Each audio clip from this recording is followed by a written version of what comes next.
So good afternoon, dear colleagues and friends, and we are happy to see or to hear all of you on webinar with Sarah Bawa Mason. Today we will touch upon some of the ways the new technologies will impact upon the day-to-day work of translator and interpreter while highlighting those areas of value and only the humans can bring to the mix. This talk will provide ideas on how professionals can bring those ideas for their members and to reinforce the profession to survive and thrive in the age of machines. And while we are waiting for the rest of the audience, please type anything in the chat so that I will be able to know that you hear me well.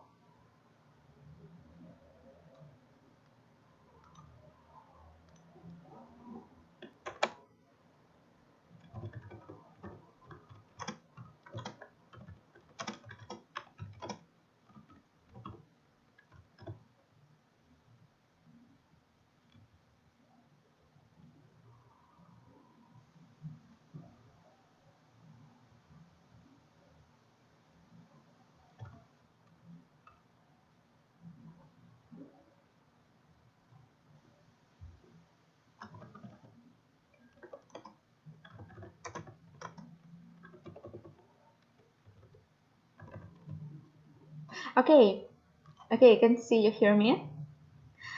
So I'd like to share some great news with you. UTICamp 2020 will take place. Yes, we will make it happen this year. And UTICamp welcomes everyone who wishes and is able to come to Meteorite in July. But you also can join us online and just we can arrange live streaming so that you can take part in the conference. And there's so much exciting work ahead, and for me personally, it will be the most rocking event this year. So join us. We still have some tickets as for online event and as for offline event near Dnipro, Meteorite, Ukraine. And of course, UTICamp 2020 is even more affordable because this year we made it possible to hear us for free online. So free online for everyone. And we are broadcasting our webinars on YouTube and Facebook. So you're welcome to share, like, or comment on live Facebook videos. And we appreciate your feedbacks.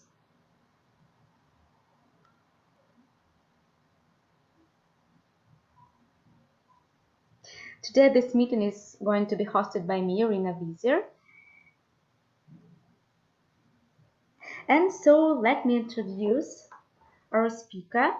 Is Sarah Bawa Mason, is a freelance translator and editor, a senior lecturer in translation studies at the University of Portsmouth, and was until last year chair of the Institute of Translation and Interpreting in the UK. So, Sarah, you have your mic. Hi. Hi there. It's lovely to be here. Thank you for inviting me. Thank you. And the sound is just perfect and picture is okay too. So you have your mic. You can also show your slides, and I will show them on your screen. Okay, so do I have to share my screen down here for you? Yeah. Okay, let's get this going. Share screen. Okay.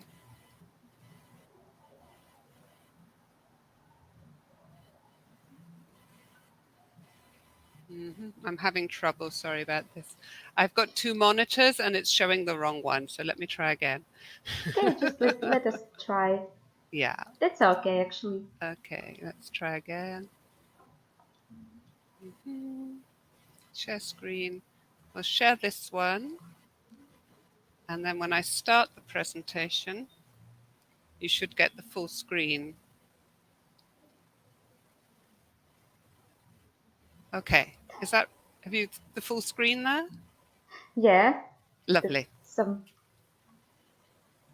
And the second slide, please. We have some troubles with the first picture.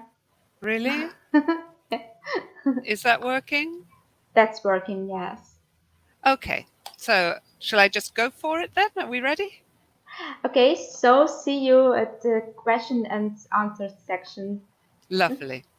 Okay, so I thought I'd start by saying where I'm coming from, what my background is, because I'm not very aware of what the situation is in the Ukraine as to translation and interpreting, because obviously I work in a Western European situation, which is slightly different. So I'm going to be talking today from my point of view, but I am aware that in different parts of the world, the situation is slightly different. But a lot of the things that are happening globally have an impact that will affect all of us wherever we are. So hopefully this will be useful to you. My background is that I went to Uruguay to basically correct translations into English just as an English speaker, not a Spanish speaker, way back in 1992 in the Instituto del Tercer Mundo. And while I was there, they gradually asked me to do translations. And so I sort of came into translation through a back door. And after I'd been there for 2 years, I think it was, I was offered a job in the Interpress service in Montevideo, which was an online press agency where we translated news from Latin America into English to put out on the English wire. And I spent the rest of the 1990s until the year 2000 working there. And alongside my day job, I did lots of freelance work for mostly non-government organizations, such as UNICEF, especially the Americas and the Latin American Caribbean regional office. And I had odd jobs translating things for publications such as Pulping the South, which was half written in English by one of the authors and half in Spanish by the other, and I did the translation. So I've been translating for a very long time in different markets. Okay, so in Uruguay, it was great. I was one of very few good English speakers and writers, so I had lots of work. It was wonderful. And then my daughter was born. I had to grow up. I moved back to the UK, and I had to think again, because the UK market was far more well developed. There were loads of people who could translate into English from Spanish in the UK, and it was hard to find regular work. So I ended up having to get myself a proper qualification. I did my master's in translation studies, and then I did a lot of work through many, many different agencies and companies. And I realized quite quickly that working with agencies and translation companies wasn't what I wanted to do. And so I had to develop my own clientele of direct clients. And this was done through going to client events and meeting clients, by going to translator events and meeting translators who were working on the sorts of things I wanted to work on to pick their brains, and also then after a while by personal recommendations. And some of the best things I ever worked on were, I worked for a long time on a bilingual medical journal, Actas Dermosifiliográficas, where there was a team of about 10 translators, 3 or 4 life science editors, 2 of whom were actual medics. One was a surgeon, one was a doctor. And that went on for several years. And that was brilliant because we all worked together and we could talk to the client and get client feedback. Another job I did, I worked on a music book, Bailes, Tonadas y Cachuas. And again, working directly with the author, who is a Dutch Argentinian musician. And so that was an absolute brilliant piece of work to do. But most of my day-to-day fodder that paid my bills was work from agencies, from clients, one-offs, maybe a series of 6 or 7 bits of work, all sorts of bits patched together to fill up my workload and pay my bills. So I'm very aware that there's lots of different ways of working, and we can't always be doing the sort of work that we would ideally like to do. And it was quite a discovery. Oh, sorry, I can see an error on my next slide, but I can't correct it at this point. So where I am now, I'm working as a senior lecturer in translation studies at the University of Portsmouth. I'm teaching on the Masters in Translation, using my specialist knowledge of medical translation, journalistic translation, and non-governmental institution translation. I was chair of the Institute of Translation and Interpreting here in the UK for 3 years up until May last year, which was a privilege. It gave me a great opportunity to get a good perspective on our sector as a whole, rather than just my own little freelance translator view. But while I was in that role, one of the things I was asked to do by the members of the association was look into the future. Okay.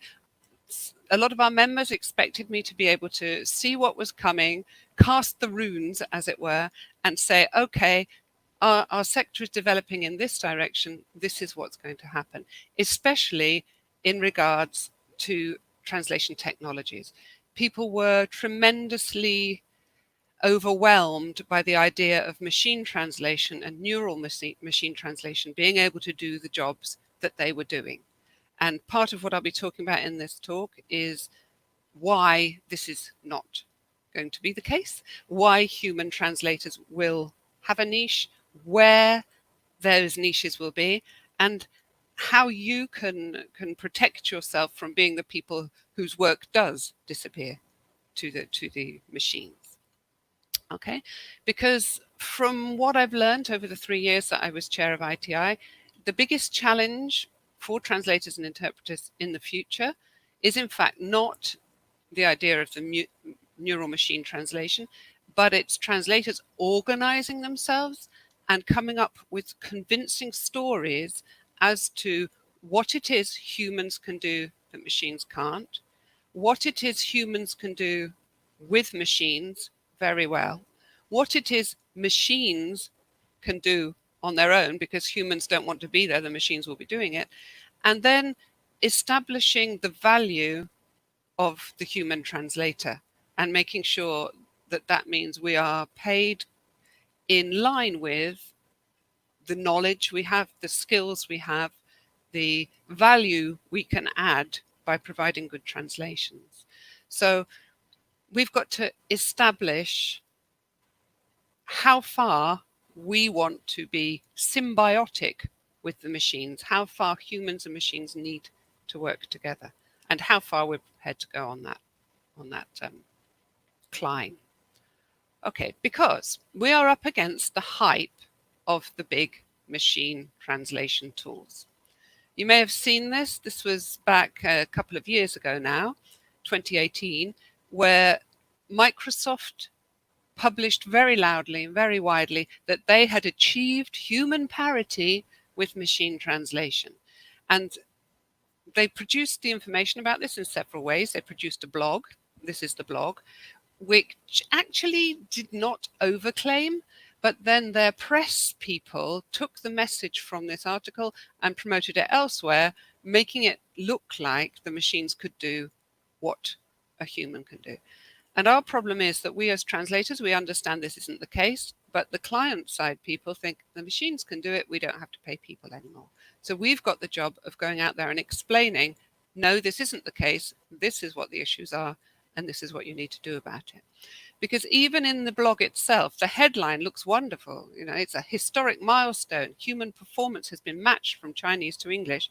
But within the article itself, the man writing it, the researcher, actually said, okay, no one knows whether machine translation systems will ever get good enough to translate any text in any language pair with the accuracy and lyricism of a human translator. But this was in the next to last paragraph and was not, obviously, the piece of the article that was most broadcast because it didn't serve Microsoft's purposes. So we've got to be aware that we are up against very strong machinery to produce messages that Google, Microsoft, Apple, Facebook, all of these billionaire companies, they promote this technology and they have a lot of money with which to do it. So what our job is to organize our ideas, get our professional associations together, and make arguments as to where the human's space is in all of this. Okay, there is a much publicized myth about translators that they are Luddites, and this is a culture-specific term from Britain. And what happened in Britain was that we produced a lot of fabric, a lot of woven cloth. And when the Industrial Revolution began, certain groups of workers who had worked with the cloth had gone out and smashed the machines to stop them from stealing their work. And out there in the big wide world, a lot of translation companies, translation buyers, tool providers liked to perpetuate the myth that human translators were very much like Luddites, that they were burying their heads in the sand. They were not adopting technologies. But we actually know that this isn't the case. It is a well-proven fact that many translators and interpreters, especially the more successful professional ones, are technically adept early adopters of new technologies. And for proof of this, we only have to look at elements such as those shown on the screen. Maha El-Metwali is an UTIC conference interpreter who works very successfully in, I believe, Arabic, French, and Dutch. Internationally, she uses an awful lot of technologies in very many ways, in a very sophisticated manner in booth interpreting. And because of that, she's in a premium position in the profession. The Mediterranean Editors and Translators Group is a group of mostly freelance translators with English on one side of their translation equation and many other languages on the other side. And they get together and they peer share their knowledge of use of technologies. They support each other. They run mentoring programs. They help each other to deal with technology in a way that allows them to produce a premium service. And this can be anything from using concordancing programs, using corpora of language to specific contexts. It can include helping each other to learn to do voice recognition tools, working with various translation tools, learning to use regular expressions in these. And if you're serious about your profession as a translator, it's really worthwhile plugging into communities like this, because they will help you to be aware of which technologies are coming your way, to what extent you need to jump and get to know how to use them, and also just they will help you through the door and to learn these technologies. Down at the bottom there, you have the troublesome terps. There's two Alexes down there who are very seasoned interpreters, and they are extremely good at teaching people to use glossary tools and other interpreting tools while in the booth. So they're capable of running 3 or 4 technologies alongside each other to get their best possible outcome for their clients. So it's worth being aware of what's out there and what's coming. Okay, technologies are changing amazingly fast, and we're basically at the knee of the curve when it comes to artificial intelligence. For the next 10, 15, 20 years, there is going to be accelerating change in what the machines can do and can't do. And we're going to have to try not to panic, sit back, watch the developments, decide what we can and cannot deal with, and grow accordingly. Because if we don't grow, we will be left behind. And that's a certainty. So, as a human translator, I do not want to be a machine. I do not want to become a machine, and I do not want my work process to be bent to the shape of the machine. But it will depend largely what point you're at in your profession, how well honed you have your translation skills, as to how much choice you have in this. There will be an awful lot of new jobs coming up in technologies because machine translation needs humans to feed in data and to judge the data that goes in. They will also need humans to help compile glossaries, term bases, these sorts of things. So there will be a lot of jobs for humans serving the machine. I don't know what your personal position is on this, but you may well prefer to be a premium human translator, in which case you will be wanting to be more like the picture on the left, where you are half human and half machine, rather than the rather demonic looking picture on the right, where the machine seems to have taken over from the human being. We've been told as translators by the salespeople of the translation tools that basically the machines are going to do all the donkey work, and then we will have more freedom to do other things with our time, write poetry, dance, play music. We know, because technology has been advancing since I started in the profession, that in fact the more that technology does, the more the human ends up simply having to make a lot more higher level decisions in less time, because you're not having the thinking time you used to have.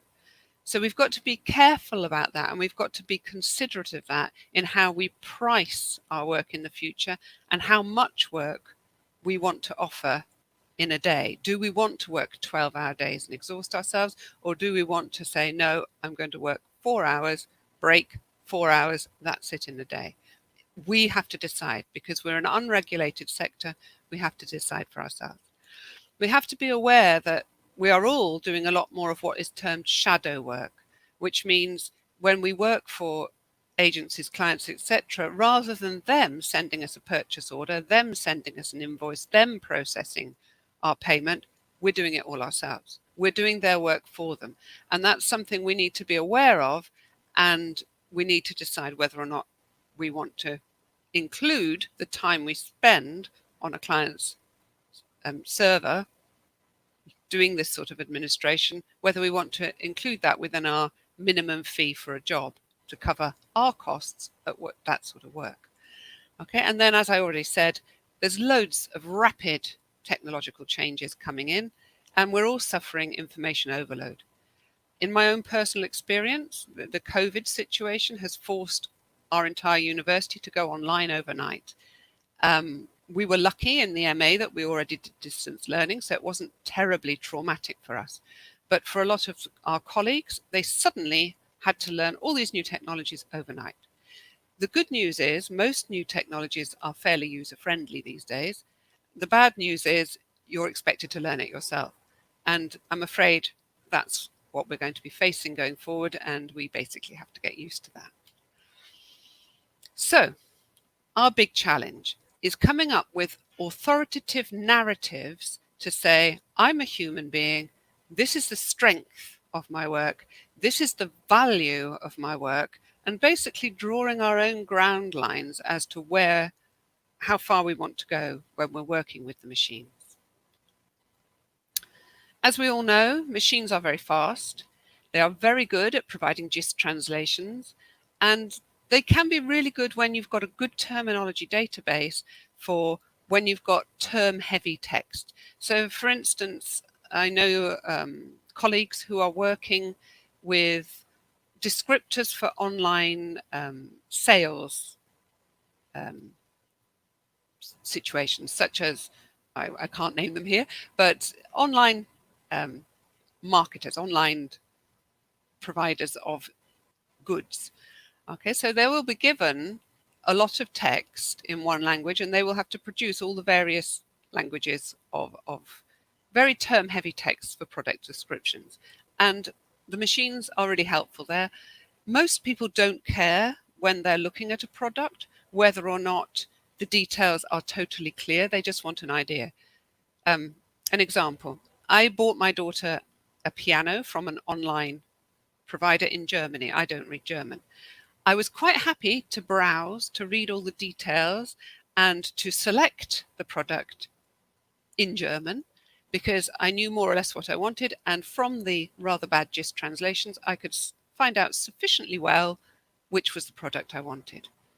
But when it came to paying, I didn't want to pay in German. Now, the Germans are quite sophisticated in their online marketing and their online sales, and so they actually did have a payment page in English, which was great. So the only place where they'd really needed a careful human translator was on the payment page, obviously. Okay, that's great. Okay, machines are great. When I go on Facebook and I have students who are Syrian or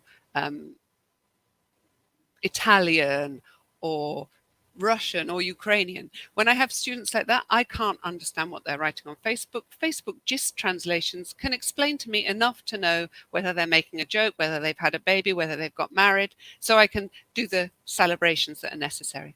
What it can't do the cultural stuff. It can't do the emotional stuff. It can't do persuading or convincing people.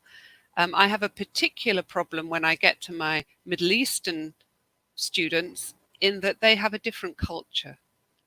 They are not Christian, they are not Western European, and all the allusions, all the metaphors, all the stories, all the points of reference are things I do not understand.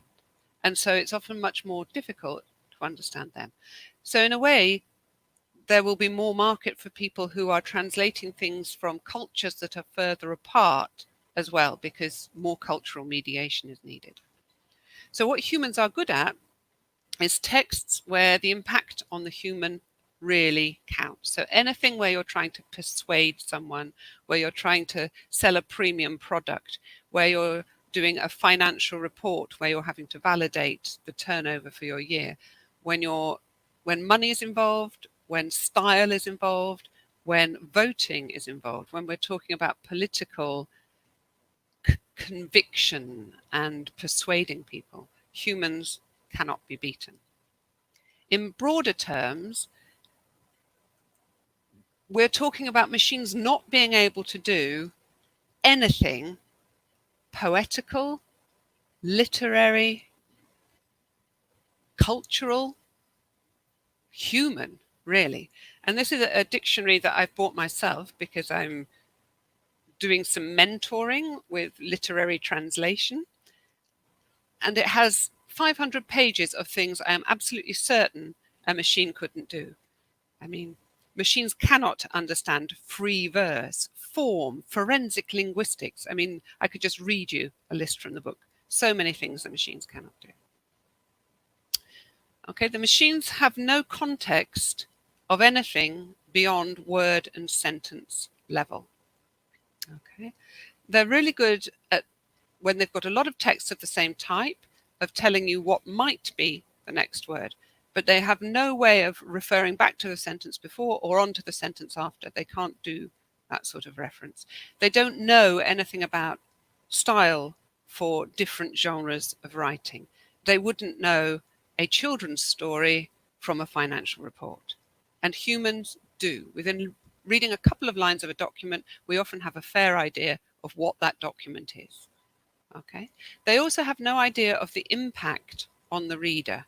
And that is absolutely critical for anything of high quality that a human translator would want to be translating. When it comes to measuring the quality of translations, we run into a whole host of issues. This is a copy from a mark sheet for a project I just marked for one of my very good students. And you can see that what we consider as markers of quality when we're looking at human translation, we're looking at accuracy. Is the text complete? Is everything that was in the source text there in the target text? We're looking at usability. Will it suit the audience it's expected to suit? Is it the right register? Is it the right tone? Has it followed the right style requirements? Is it convincing to the reader? Will they accept it as a text in their own genre in the new language? Style and register. We look at so many points under style and register. Have we got the right tone right? Have we got this particular one was a translation of crime fiction. Was the dialogue set out in an appropriate manner? Had all the elements of dialogue been included, or had some of them slipped accidentally into the blocks of reported text into the other parts of it. We're looking at syntax. Very often my language pair is Spanish to English. Spanish will tolerate extraordinarily long sentences, whereas English would prefer shorter ones in most genres of text. Has this been appropriately rendered? Is the piece of work cohesive and coherent? And again, this is something you can only tell when you read the whole text. One sentence might be perfectly coherent, but it might bear no relation to the previous one. A less capable student managed to continually juggle the gender of the protagonist of their story, where the person was him in a few sentences and then her in the next. And that completely spoiled the story. And then minor points are spelling, punctuation, and formatting. Machines are quite good at spelling, but they don't know the difference sometimes between a word and a similar word that either sounds the same, looks the same, but could have a completely different meaning.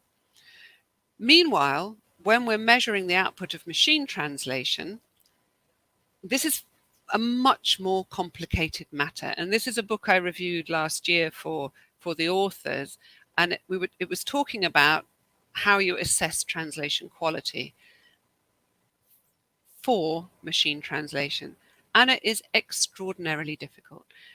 The most commonly used indicator at the moment is the blue scores, which basically are very good at comparing one machine translation to a previous machine translation or another machine translation system, but it doesn't measure the things that we would judge as being issues of quality in a human translation.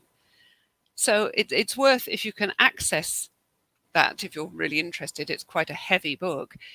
This is sort of the state of the art at present, and I think the authors came to the conclusion that basically we are comparing chalk with cheese. They are totally different things, human translation and machine translation.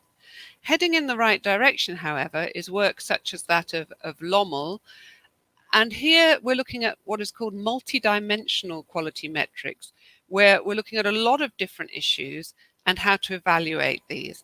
And basically the idea is that anyone commissioning a translation can decide for themselves ahead of time which of these are the most important aspects to them and how they're going to measure them. But some of them can be done by machines fairly well, others cannot. And this is still an area of contention. This is from a presentation by Lommel at last year's MetaNet, the EU MetaNet. Okay.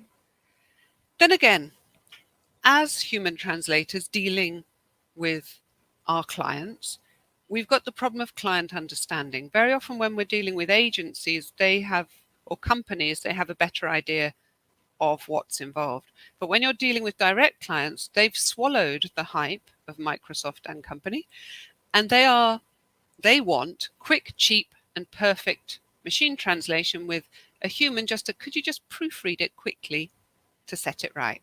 They have absolutely no understanding of what the translator has to do.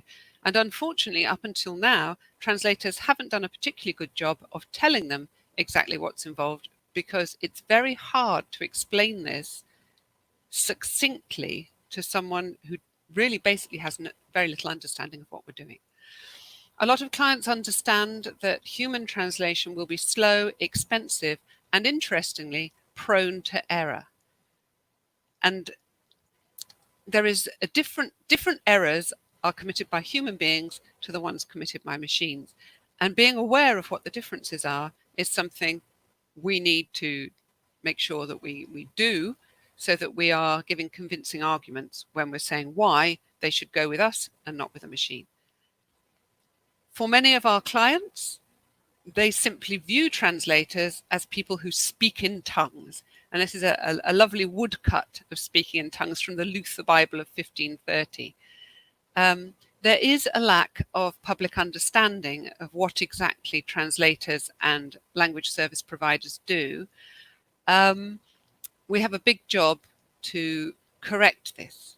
In countries where there are a lot more multilingual people operating always with more than one language, the problem is different. They understand the fact that you can have two languages in your head, but very often they overrate the quality of output in the second language because they often aren't challenged enough on that. I lived and worked in Uruguay for almost 10 years. I could speak perfectly well. I could get by perfectly well. I could write emails perfectly well, but I certainly could not have written a professional report, a professional level piece of work. What we often forget is that in our first language, we've normally had at least 9 years of full-time education to get our writing up to speed. It's very rare for anyone to have the opportunity to achieve parity in their two languages to the same level. So we need to be aware of our weaknesses. We need to be able to explain to our clients that no, Debbie at the office, whose dad is French, can't translate that for you because she's not a translator. Okay. What many clients will actually ask us for is they want this. They've produced a whole package of a project, and at the last minute, they want this translated. Okay, they want it done now, they want it cheap, they want it perfect, and they don't want you writing back and asking them questions. And we know that, but we need to push back against that. If you ever get a chance to hear a talk by David Jamilty of the Banque Cantonale Vaudoise, he started working in that Swiss bank when translation was in precisely that position at the end of the production line. And through his unrelenting pressure on his bosses, he moved the translation process up the chain of production to the point where, when they were considering the conceptualization of a project, the translators were invited in, because what might work in Swiss French or Swiss German might not work in English for UK or US investors. And it's very important for us to push our clients and to say to them, if you want a truly successful piece of work, you need to consider translation as part of the process and not an add-in. But yet again, the onus is on us as individuals, which is a heavy load to carry. So we need to consider what we consider as being our work and what we consider as being know-how. The situation in the UK at present is that most people charge per 1,000 words, not by time, not by the page. In Germany, I believe a lot of our German translators will price by the page. Okay, this is in translation. When people move and say that what they're doing is localization or transcreation, they tend to move more into pricing by the project or pricing by the hour. A parallel can be drawn here with how medics price for their time, and this is how the medical profession in the US prices. They have calculated an algorithm, I suppose, which considers the amount of time spent on an activity, the mental effort and judgment that go into that activity, the technical skill, and the physical effort. And I mean, that's talking about surgeons largely. So to what extent that could be transferred over to translation work, perhaps the physical effort bit, we can lose that. Interpreters, I think the physical effort still counts. Okay, but definitely the mental effort and judgment one, as the machines come in and they may do the first draft for us, we then have much more mental effort and judgment to reshape that into a text that works to a level that we're happy with. So maybe it's time for us to reconsider how we are pricing for our work. Okay. When we are asked to advise people, we need to be professional and we need to be responsible in what we're doing. While I was chair of ITI, I was talking to the British Chamber of Commerce. A lot of businesses there had had dealings with translators. And a lot of them wanted translations that would serve the purpose, that would be good enough, that would transfer the message but didn't need to be perfect. But they found that translators were always telling them they needed a Rolls Royce when they only needed a Mini. So we need to be saying, yes, I can do you a gist translation. You will get this level of service for this price. If you want a perfect publication ready version of your life story, then we will be pricing this way. Okay, and there is room for diversity in our approaches. We need to formulate that for ourselves and decide how we implement it, but we need to be fair to our clients and we need to be fair to ourselves, not underpricing our work and not trying to oversupply the client. Okay.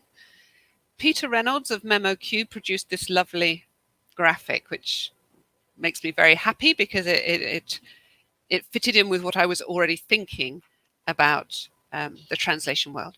Basically, for projects that are of low value over on the left, if you want high quantity at the top and low value on the left, automation might be what you want. So product descriptions on an internet retailer, fine. If you want low value and a low quantity, maybe you could get crowdsourcing on board for that. If you want high value, low quantity, you will want translators concentrating on those projects. And if you want high value and high quantity, you're going to need your project managers to lead on the project, arranging the work, dividing the work for your translators, and organizing it all. So it's not a case of a one size fits all. It's very much horses for courses. There are a massive range of texts that need translating, and this is something that is going to only increase in years to come. I know the current lockdown and the current economic sort of, what would you call it, freeze is happening, but it doesn't mean there won't be international trade afterwards. And this is a lovely diagram produced by SDL showing that human translation over on the left will be needed on things where there is a quality issue, where you want advertising, you want convincing content, anything legal or any newsletters that have to appeal to human beings, they will need human translation and it will be more expensive. Okay. In the middle there, the post-edited stuff is for high volume stuff, documentation, instructions, user guides, websites to some extent, although if you're a high-end quality provider of something, you may want a human involved, help guides, user guides, okay, things like that. FAQs, you can read it yourselves. And then down at the other end, the machines can do the bots. You know, you've probably all had conversations with bots when you've been online in user forums, blogs, etc. Okay, those sorts of things the machines can do and are already doing. You can't compete with the machines in those sectors, so really you should be concentrating, trying to get yourself over onto the left of this diagram if possible. More than anything, we need a coherent approach to value, the value of our skills. As you're all probably aware, the big Google Translate, etc., are trained on immense amounts of data. People, companies can buy a more restricted version of these engines, which have selected data fed into them.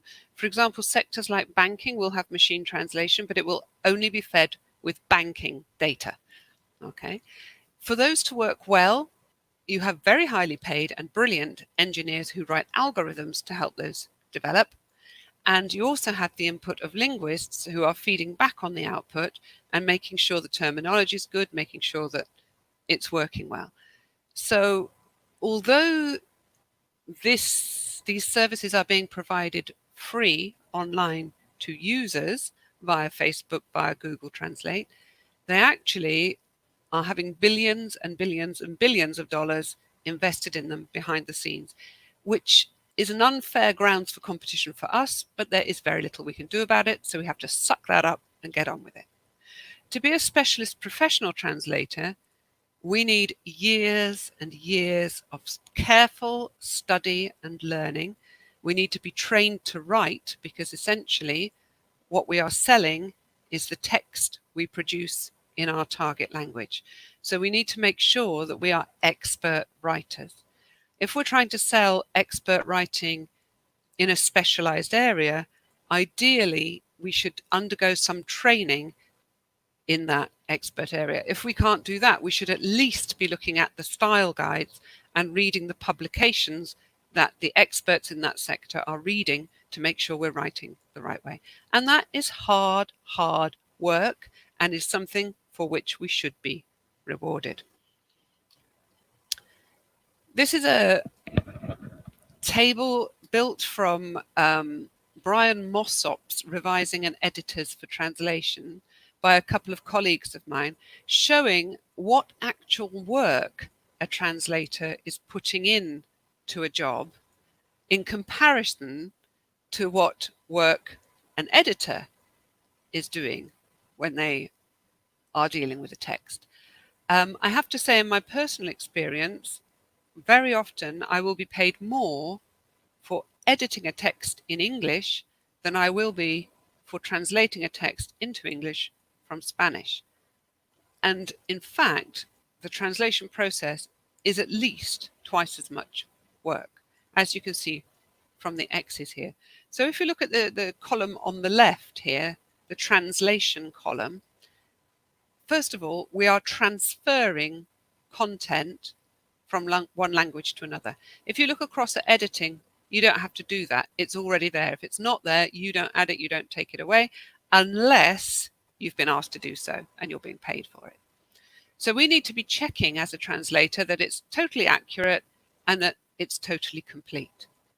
Then in the next phase, the content, the logic and the facts. Okay, perhaps we don't have to check that the logic works and that the facts are right, because that isn't our job, that's the writer's job. But in my experience, translators are the closest readers of any text, and they tend to find errors and they find holes in the logic.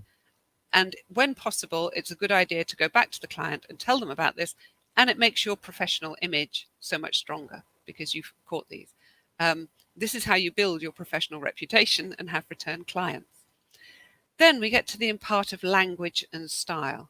Here, it's all down to the translator to make it smooth, to make it tailored to the right audience, to make sure the sub-language, is it for nursing professionals? Is it for doctors? Is it for publication in an online medical journal? Is it for publication in a medical journal in another country? Do we need to make sure it complies with the requirements? Do the mechanics of the text work? Does the argument lead on coherently? Are things in the right place? As you can see, the only time you would be doing as much work on that would be if you were being paid to do stylistic editing as an editor. As a translator, you're doing it automatically. Finally, at the presentation stage, it isn't really your responsibility to check typography, layout, and organization, but very often we will have comments to make about that, and so we should.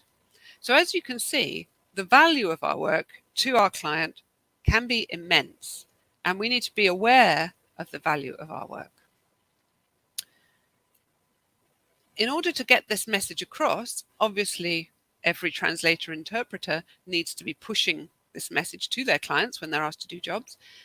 The professional associations need to be pushing these messages too. We need to be pushing in several directions all at the same time. We need to be telling the public what exactly it is translators, interpreters, and language service providers do, obviously simply so they can understand it, and telling them of the value of our work. We need to be allowing our clients to see scenarios that they may enter into and helping them to understand what they need. Very often, they don't actually know what they need. They want you to fix the problem they've got, and they want you to fix it now, and they have no idea of the time that may be involved, the effort that may be involved, what level of quality they want as output. And we need to be helping them to identify this. And we need to be highlighting the value of human translation and making sure they build our services in to their production process. To do that, we need to be aware of the holes in the technologist's rhetoric. We need to have evidence-based arguments to back up what we're saying about humans.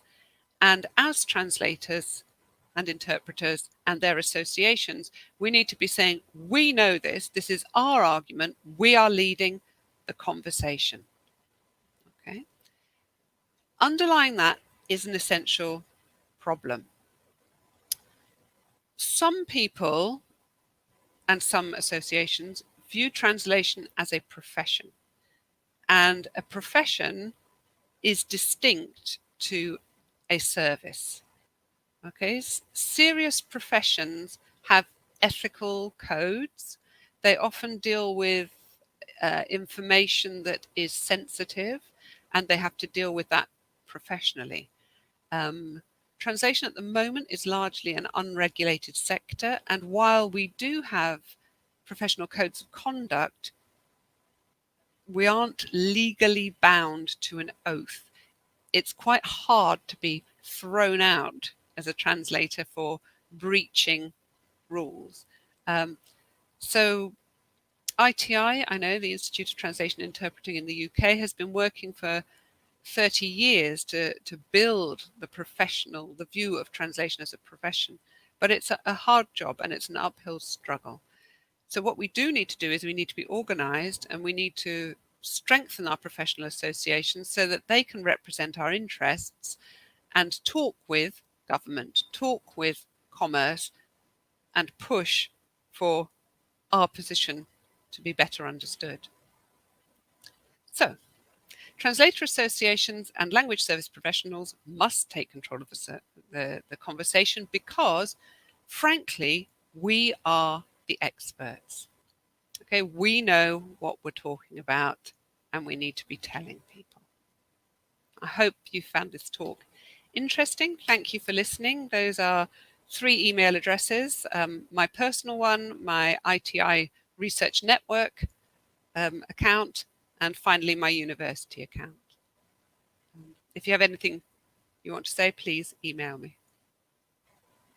Okay.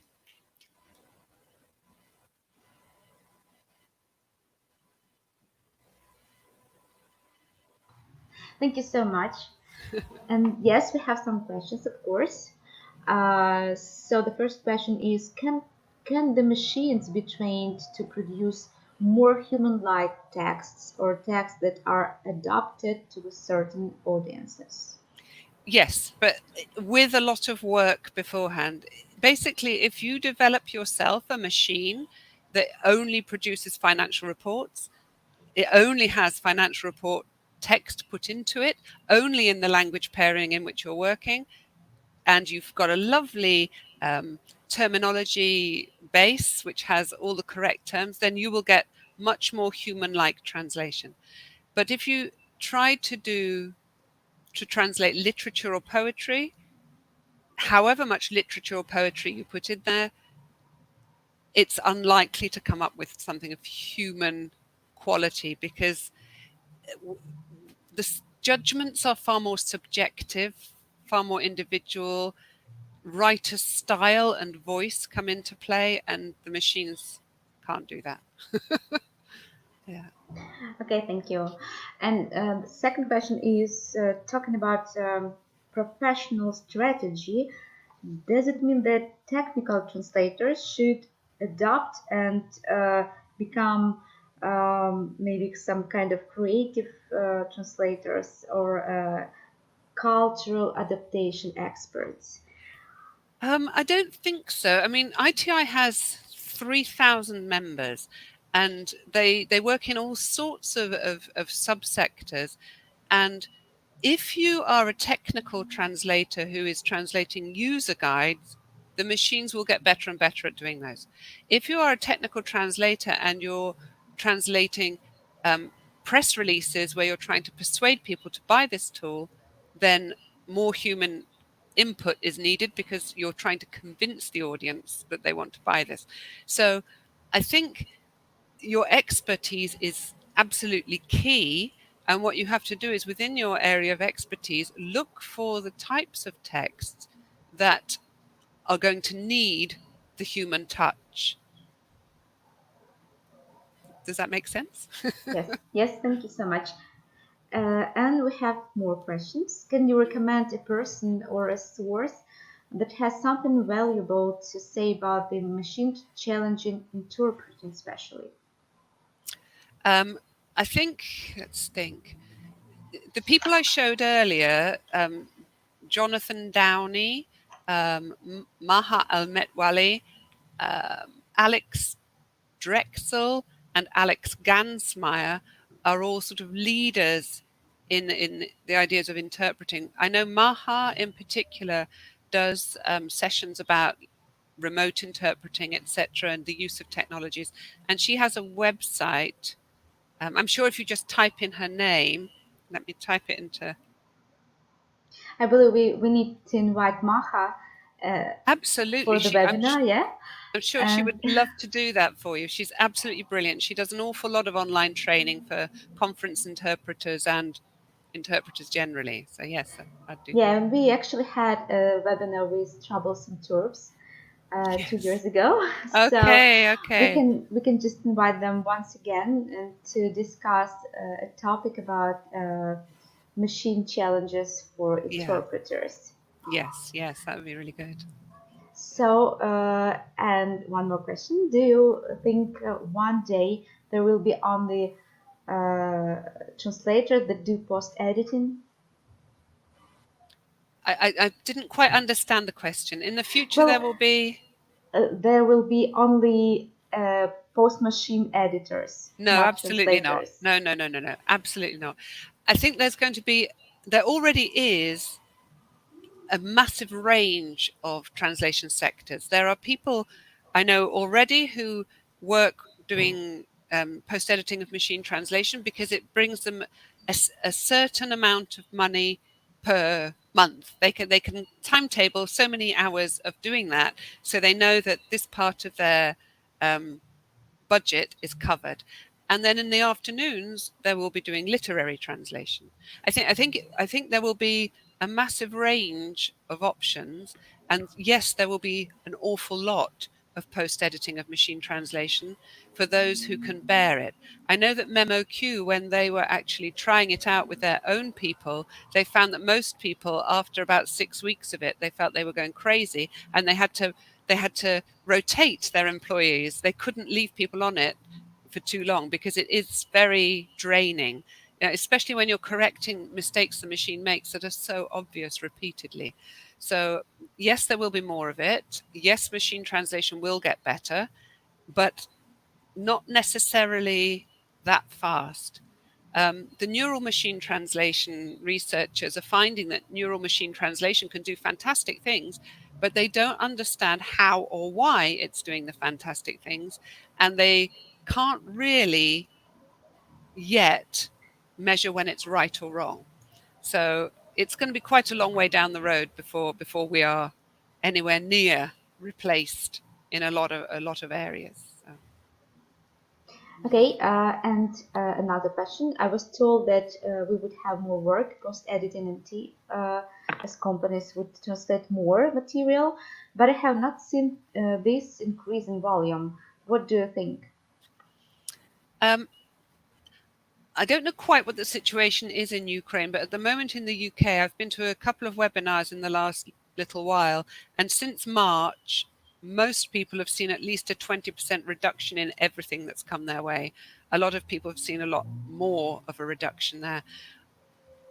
What's being predicted is that not for the coming 6 months or even 9 months, but after that, when things are a little bit more back to normal, there will be a resurgence, and then there will be an awful lot more of this sort of work required to play catch up.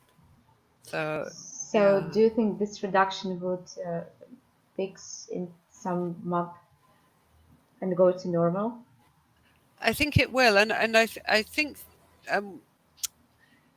I went to a talk from, I think it was Neil Ferguson of SDL, and he was saying that the amount of content that will be translated for the internet in the future will increase exponentially over the coming years.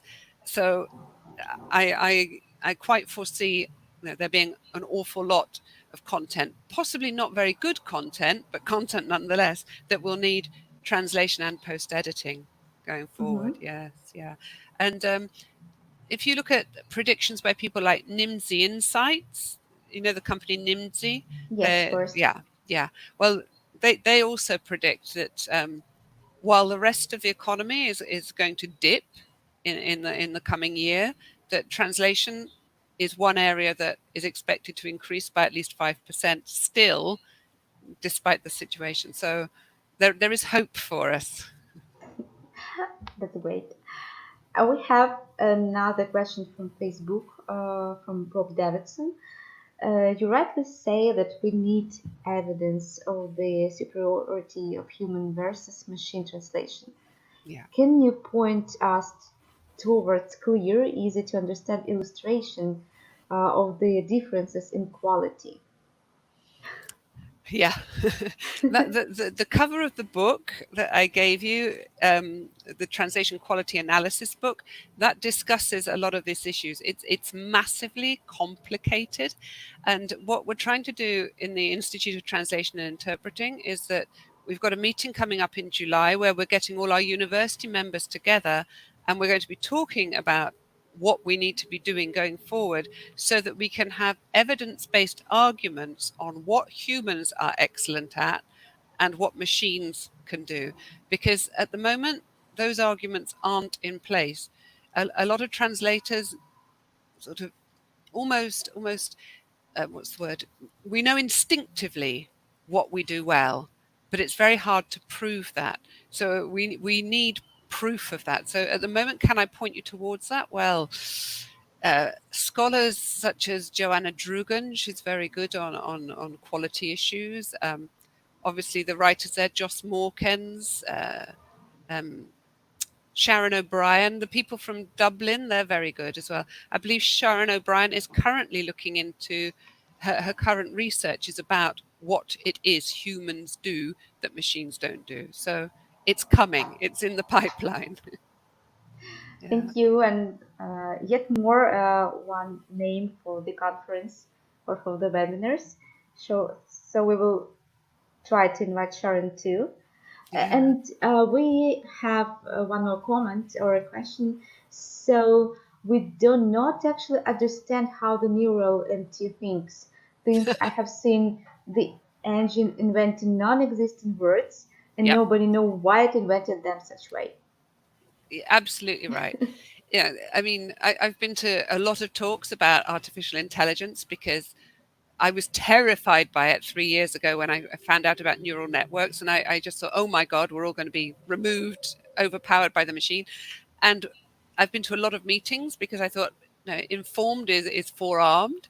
So what was really interesting is that when you've got technicians, technologists, tech people talking about language, they don't understand language. They don't understand how the neural networks are coming up with what they're coming up with.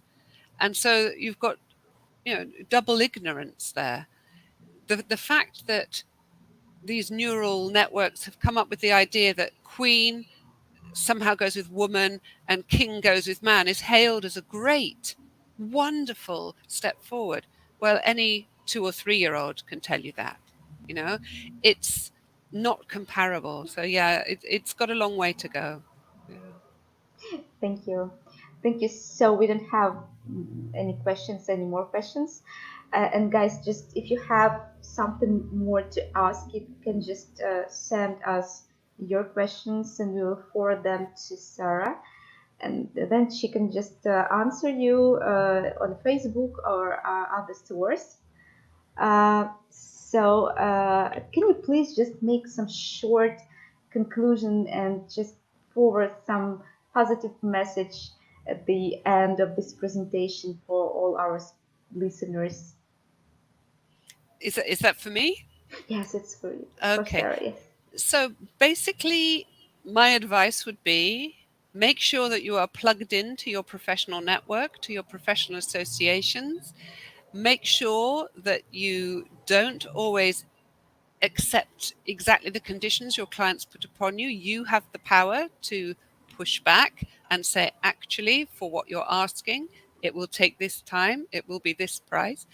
We need to be educating our clients. So join yourself up to a professional association, get together with your colleagues, inform yourself, and move your services so that you are heading towards the premium provision rather than being at the end of the production line where you're just having to work yourself to exhaustion. Okay. Thank you so much. I just like this idea. You have the power.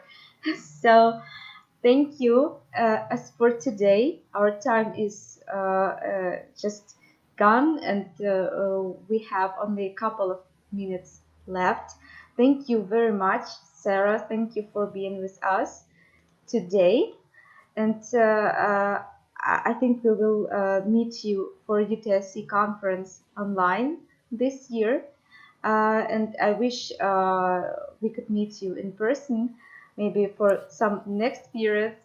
And I thank you very much, and just see you all guys in the summer for the conference. So I'm just leaving you now. So see you, Sarah. Just Okay, bye. put Thank you on you. hold for a couple of minutes. Okay. Yes, and just one more short message before I leave you. So yes, as announced, the conference will take place in July 2026. So guys, you have the power, and we will meet you in person for all of you who can make it and who can join us this summer.